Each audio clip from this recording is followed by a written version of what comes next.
cat litter, star sign, a bit of cat litter there, and over there. Oh, there's a black hole, if you get my meaning. So you look at the space here, stars in the distance, and then bam, a black hole.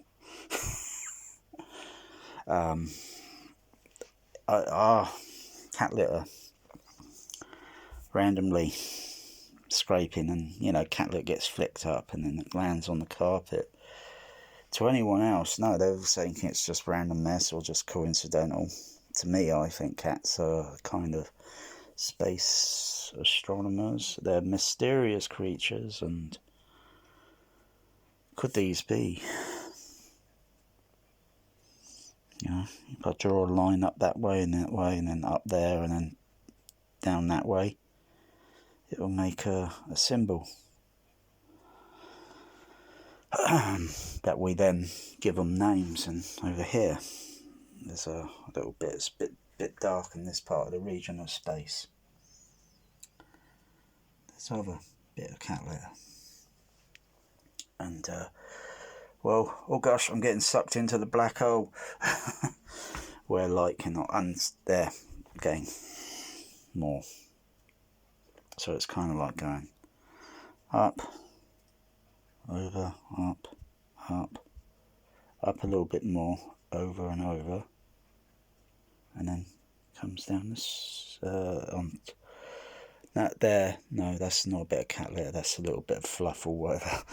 And then it comes down to this bit of cat litter here, this star. In three-dimensionality, as we know, they appear flat, but you measure through, I believe, radio astronomy as such, the amount of light, luminosity as such, colour spectrum, then you could tell that, say, that there may be a little bit more forward due to its brightness.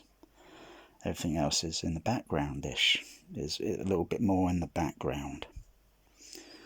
Or it might be the other way, that may be in the background and it's just very bright. And these are a little bit more forward. It's all random. But when we look at them from Earth's night sky view, up at the sky, it appears flat.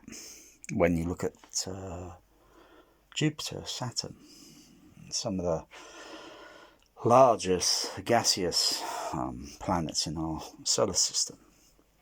There's another one going up, and up there, there's another one there, and come round, and there's more.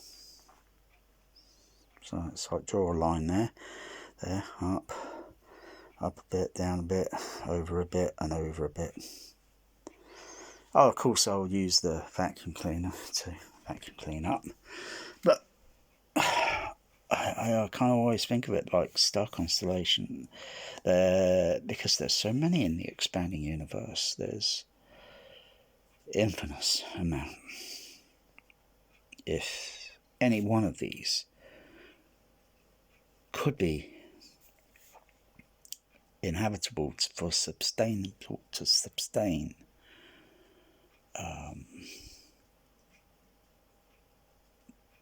life that's on this planet, such as, marine life, birds, ourselves, but we would never get to reaching out that far because the distance is over the ocean of space. Would take light years. Our lifespans are very short. There are other life forms on our planet that can live hundreds of years. Certain marine life, I think certain crabs can live hundreds of years. certain birds and such can live to many years and cats, dogs, they have certain animals, they have certain, which is sad. If we had immortality, this planet would be overwhelmed maybe million years ago, would be so overwhelmed with animal life and then ourselves. And yet there's all this expanding universe that we're still confused to knowing how it began, how it became. Is it, say, a sphere in a Pet Science Aliens laboratory? And then within that sphere that he has in his laboratory, he's got a sphere 1, 2, 3, 4, 5, 6, 7, 8, 9, 10. I don't know how many. And he injects specific types of essences of gases within, which then form its chemistry and some form of magical universe. And he's got many of these universes, but the alien may not even call that. He may call it something else within his language. And it doesn't matter. You can speculate all we like. We can speculate all we like. We would never know, because we do not have a means or way to get to these destinations. The nearest is 400,500 years journey. We'd never reach it. You could send a space probe. You can send hundreds of space probes. Eventually, depending on what power source you use to power them, nuclear power. So it then turns that nuclear power into an electrical energy to power the systems on the spacecraft, with the antenna facing our way towards our solar system, as the same is with Voyager 1 and 2. Their antennas are turned around and then facing back towards our solar system, so they can send signal, be received, and send signal to give it commands. That takes 48 hours. It takes 24 to send and 24 to send back to be received. And then it's like, we're still communicating with them, because you could send a signal which is amplified, traveling at the speed of light.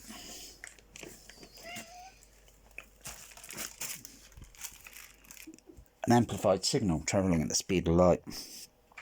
If I transmit on a CB radio, my radio signal is going around the Earth 7 times in just 1 second at the speed of light. My signal may be also traveling out into space, as well as many signals.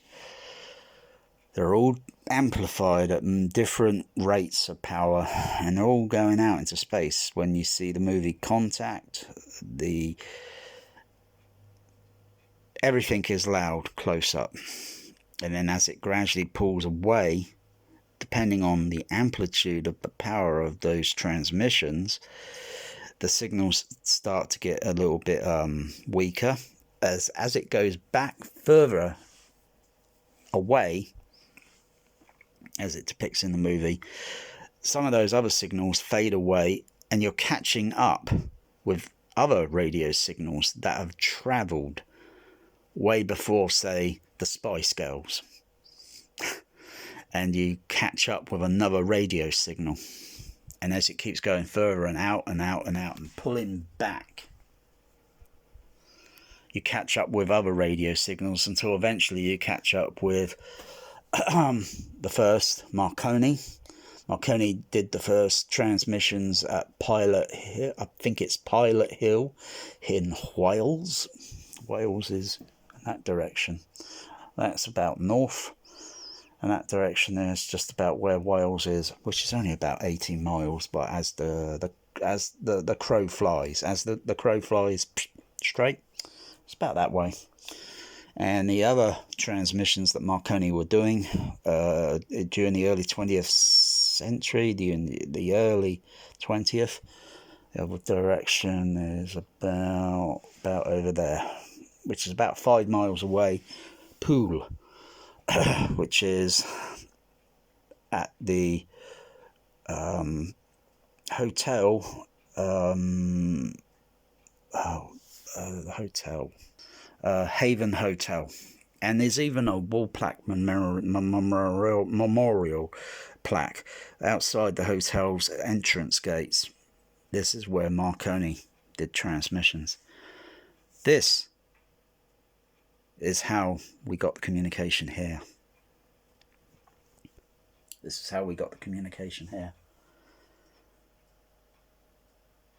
That was very early in the 20th. And then as the signal, the camera and contact moves a bit more further out, eventually that Morse code signal, if you listen to it in the movie, it then starts getting very faint, like because that was the first signals. Very low amplified, but that signal has been travelling for a very long time. That's the first signal ever to come from this planet. Very low powered. But if you were to have another signal that was a little bit more, say, 40, 50 years later, after Marconi sent Morse code, and that signal was hugely a little bit more amplified, would it catch up and overtake the signal?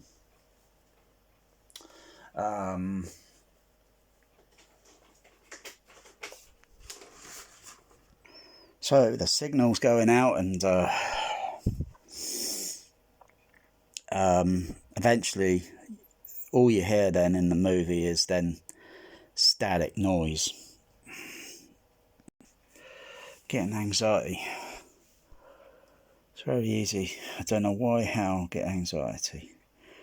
Does the universe get anxiety with violence of such exploding stars and such? Stars are very violent, and the universe is hugely vast. Here we are, stuck on this planet, gradually overpopulating. Most people seem to turn a blind eye. There are no laws that are saying you can't have sex for 20 years, maybe 30 years, to reduce the incredible overpopulation. People might think, oh, there's plenty of land, but no, you got to look at it from a perspective of what if some things change and then certain parts of land then start getting turned into towns and then cities. All that land that once would only be memories in photos, videos, or someone giving you a history of what this once looked like. Now it's not valleys and desert anymore. They're just, you could easily go out there with a mobile home or a tent and start making a home. But this universe is so, and where are other planets? And we don't know.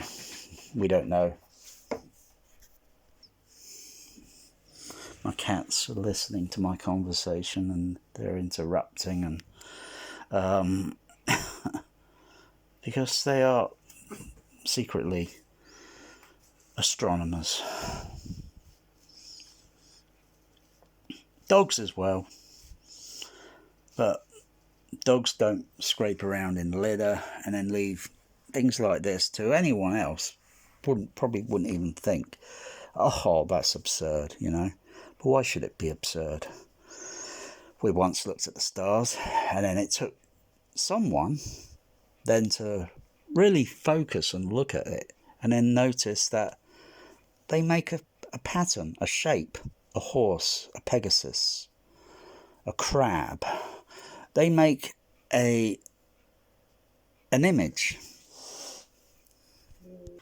So we're in the universe, and you know, we can think about it all we want. We can look at these stars and we can look at the patterns they make, and we can only look, but we can't touch it. I think for the best, really, because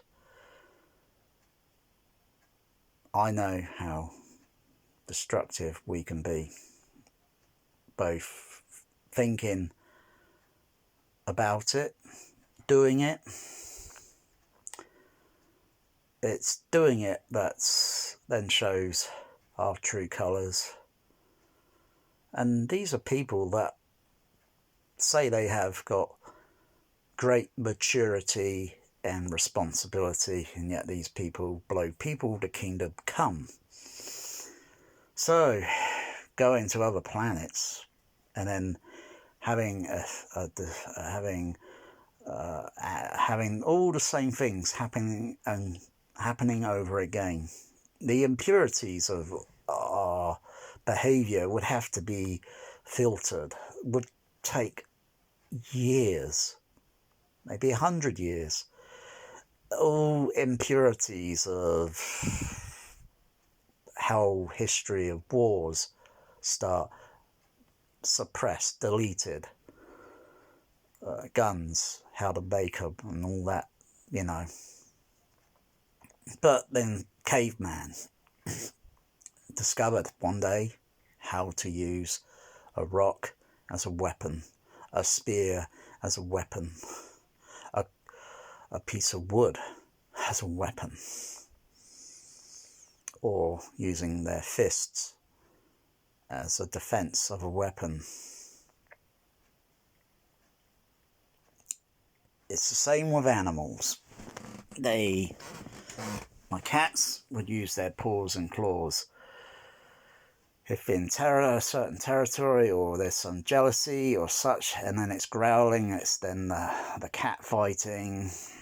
It's the same. It's the same. But they don't do this on the scale of genocide, what we have done as a human species through mad dictators. And this is the things that you got to look at. You go to travel to a new planet, but you would never reach it. You wouldn't even know if you're going to wake up. You could be suspended in animation, in carbonite, frozen.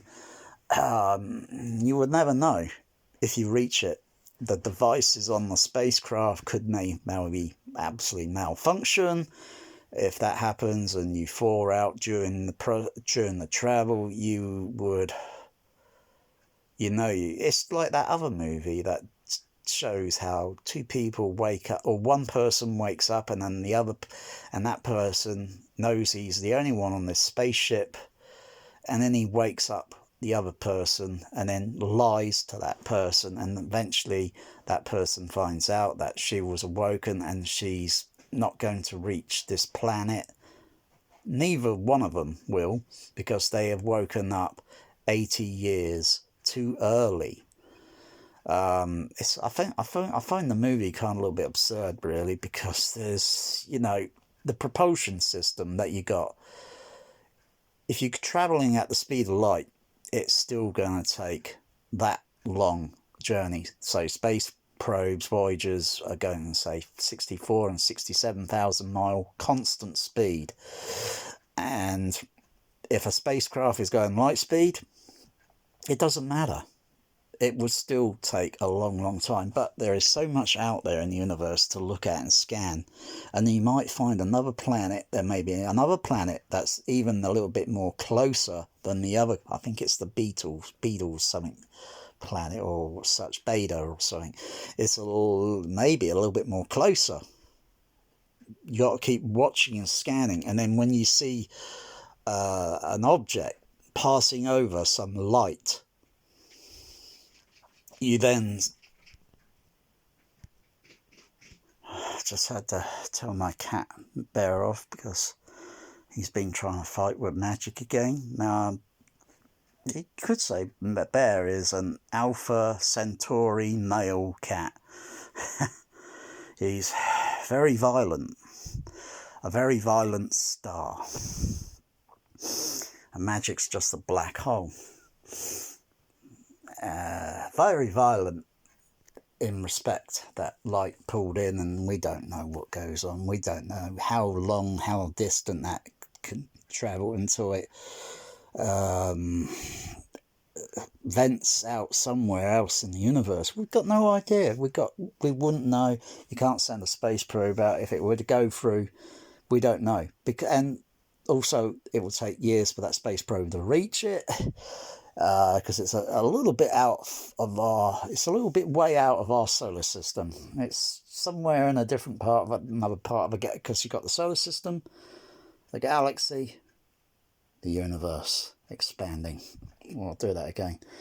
Our solar system, our galaxy, and then the expanding universe. We don't know, so it's difficult to think of all this. And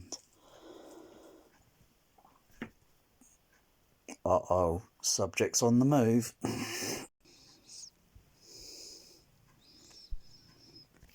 So that's it. That's my take on the universe. I could expand in the a lot more, spacecraft, propulsion. Doesn't matter. It doesn't matter. It looks so easy with fantasy, and yet Star Trek or whatever TV show it might be, same problems, same arguments, same fighting and wars and such. Need I say anything more? We're here to stay on this planet, in this solar system, in this galaxy of the expanding universe. We would never, doesn't matter. We would never leave it. We're here to stay. We have to make the best of it. We have to stop the overpopulation. That's simple. You have laws that say you can't have sex now. Or you have your, you could have a penis, you could have but you have everything that functions to reproduce, and you have that removed from birth or sight, so you can't reproduce anymore. You can have a partner, that's okay. That's fine. But can't reproduce because pets and that, gosh golly, there's so many pigeons, there's so many cats, there's so many dogs, abandoned, walking around streets in certain cities. We then moan and complain, oh, there's not enough fish for us to eat. And fish, they got a soul. They have a lot. They are a living creature. They're living species. Do they have rights? Do they have a voice? What are we supposed to eat? Vegetables? And then until someone can say vegetables, they actually have a voice. They have a soul. What then are we to do? Starve ourselves? Yes, it's ongoing. It's ongoing. Voyagers will just keep on travelling out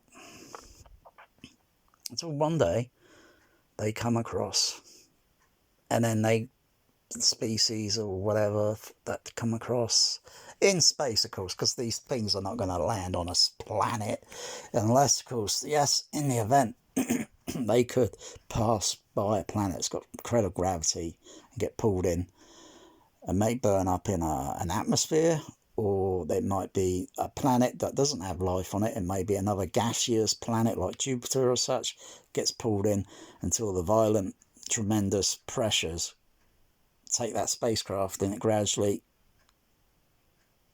gets crushed. We wouldn't know. We would not know that.